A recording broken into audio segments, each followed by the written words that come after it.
Manipur jagada Manipur thaba yaroi hariba India Army kango jingi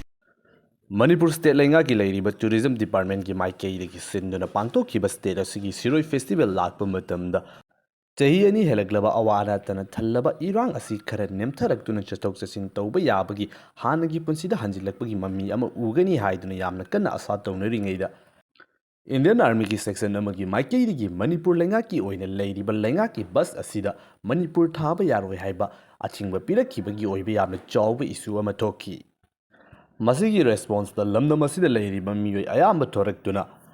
Tatarakiba Kongtang Adabu Yaning de Haiduna protest over Makal Makaki over Kongzing Sing Sing Ki. Miam you over Joba Iho Ama Lak Padagi, airport taking a governor you in a life from Oidiba Governor House Fauba Lak, but the helicopter season Naduna Kangla forward by the Kibagi over Tawongsu Odumak Tinaki. Indian Army Singi Maiki Manipur Haidiba State as you in a lady ba. Transport bus asida Manipur thaba yaro haina chatarakiba khongthang aduda lamdam asigi oina miyamna bot piduna leibak asibu ngak lolo chalairuro haina thagatkiba MLA amasung nuchingba kayagi maikei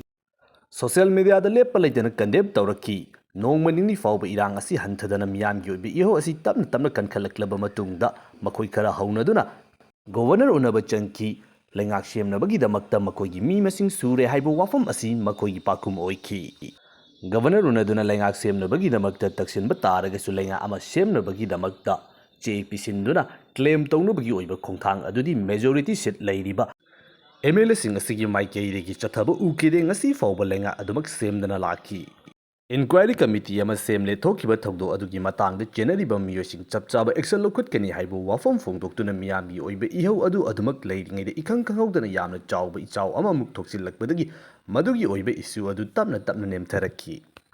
CSO dagi Hauraga Makal Makaki Oiba, organization Amasung Loop, Luching Bukayamagi Maike. Housing PRU in a lady Balega Amasung central government go Wadi Shanaba Amasung Makal Makaki Oiba Kongtang Sing Lokatki. Is all la Krabamatungda, Manipur Taba Yaroi Haibigi Oiba Pendaba Aduna Maram Oiduna. From Thadokpagi Amasung Makal Makaki Oiba Tabak Sing Togadabani Hydra Changsilamba Kongzang Sing Tapna name Taki Wafam Adu Kaunaki, Leingak Sem Gani Hydra Torklamba Sing Su, Governor Unaduna Wari Sana Graba Matungda, Adumak Uba Fangdana Lakibani. Asigi Matanga Amu Ikankangodana, Arambai Tengoli Maru Biluchimba Oidiba Asem Canal, CBI Maike Faduna Pukibagi Matanga, Yamna Chauba Kongzang Laki, sat down Laktokuna Lambida. Leibak Paisilba Amasung Makal Makaki Oiba Mai Taduna Junction Bakongzang Kayama Laki. Aduki Matik Kalava Kongzang Kayama Manipuri Mafum Kayama the Numit Nini Yamna Kana Uba Funky Masigi Matungda. Leiba Asigi Hanagi Chief Minister NB Dancing Amasung Housing Manipur Haidiba State Asigi MP Oibedanatina Leiba Asigi Ningto Oidiba Iningto Makoi Ani Union Home Minister Amit Sagi Maike Delhi the Kaura E Haiduna Paisinduna Wari Sanabagi Oiba Taba Amalaki Masigum Laba Matam Asida Sathariba Saddown Yoiba Kongzang Asida Yamna Kaman Kiba Amasung Tohaning the Togdo Kayama Tokpana Madam Oituna, Sangsiliba Arambai Tengol Yoiba Saddown Asi, Kudaktaki Handokle Haibeki Oiba Kongtang Ama Muklaki. Matang Asida, Delhi the Koksila E Haiduna Paisiluba. State Asigi Hanaki Minister Ordam by Enbirin Singi Maike the game hang Chaluriba, Kongset Adugi Oiba Paudom Kara, Press the Fondoraki. Arambai Tengolgi Maru Luchingba Mafaki Badagi Manipuri Mafam Kayamada Ima Ibeldagi Hauraga Makal Makaki Musing Toraktuna Bantoduna Mai Hauduna Ladyba Matam Masida Delhi Maike Kaura E Haidun Paisinduna Wari Sanakiba Asi Torakpa Matamda Fazin Kriba Miu Adugi Matangi Oiba Wari Toidopatava Fangzeri Taubatabu Lamdam Asida Leingak Shemba Asi Union Home Minister Masamaki Maike Suyamna Pamhawi Aduga Manipur Haidiba State Asigi Oiba Saktam Asi Kaheloi Hana Dagiso Kaheloi Haiduna Lai Hausisu Kahen the Nabigi the Makto and a Kongtang Kayama Paikalakani Haibo Wafam Asi Fongdogli. Union Home Minister na appeal Taurasi Santi Aduga Tawayaba Manipurgi Shoktanaba Makalamata the Manipurgi upon Magi Satam Shoktanaba Laideba indigenous population sing Laminariba Zati Punamaxi Amatas Shoktanabagi Lambido Fazana Taurokani Adunaringa Santi maintain Taunaba Haidana appeal Taurai Laideba Civil society Mayam Punamak, I think honorable elected members sing, I think Imai Ben, Kogi Satra Satri sing, leader Toga Kanarga, once for all, Manipurgi solution the Hongabi Kongjangdu, I go Tamna, Haure, aduna madudayda praja miyamna yam santi leina violent yaudana yam democratic oiba mawongda akhoi sangjan minasi aduga hanba leitana bharat sarkar gi firepti yam clear ni manipur gi huji hairiba potse anu yam amata kaihan devida phajana manipur gi amata sokta bida kari mata sohlo habigi assurance phajana ikhoi da people lei hana desu piro ge lei athuba praja miyamna pamiba ikhoi gi popular government jama lingwi na bagi haiba so akhoi phajana price or mi adama su no akhoi na su hena pami madu situation du yengaga moi thuna khana ga ni haidana ba aduma na thambi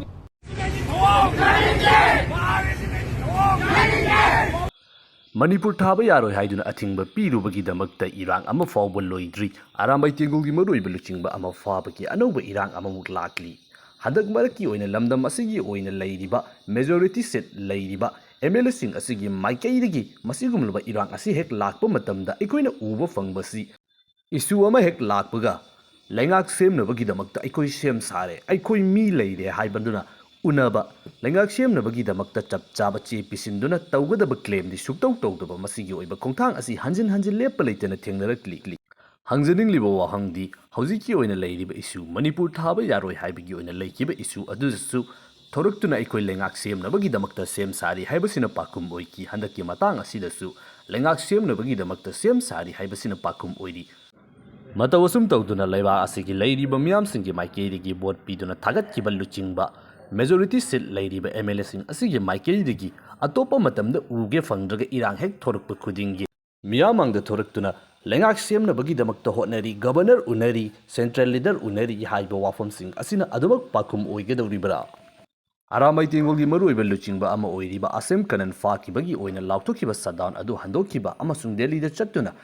Union Home Minister Unaruba Luchingba Singh Manipur halakraba matung asida hauzik bakhatana amuk arambai tengolgi maruoiba luchingba Singh fana bagidamakta hotnare haibagi oiba wafam amamuk wawa launari yamna kana siksing tanang laukadari mata asida miyoi kyamagi maikeidigi leiriba issue kaya sing asibu divert tawduna anauba irang ama thokalaba matungda miyamgi wakalon asibu theidoknabagi dabakta hotnarabra haibagi wahangsu hangdabadi natte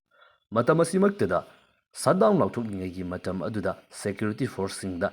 Attack chitabani haiba arambai tengolgi miyoi amasu Manipur police ki maikeidigi fagatkhre haiduna phongdorakli aroiba oina hangjaningba wahang anikak madudi shutdown gi damakta lauthokiba khongjang handokre democratic oiba khongjang sing changsinaduna banna chingba makhal makha kyagi oiba thabak sing asi haujik uwa fanglaktre